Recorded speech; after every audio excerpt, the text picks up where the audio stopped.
गंगापूर आग्राच्या भंगार झालेल्या बसला अचानक आग लागली. सुदैवानं फार मोठी जीवितहानी टळली. चालकाच्या प्रसंगावधानामुळे 35 ते 40 प्रवाशांचे प्राण वाचले. गेले काही दिवस राज्यामध्ये अनेक ठिकाणी अग्नितांडव पाहायला मिळाला.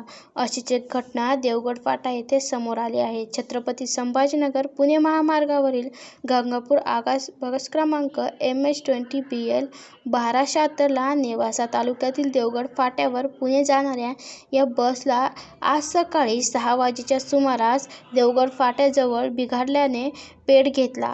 हा पेट अचानक लागल्यामुळे बस पेटली असता बस चालक सुखदेव सोनवणे व वाहक SN एरगे यांनी प्रसंगावधान राखून अग्निविरोधात रसायन वापरून आग विझवली.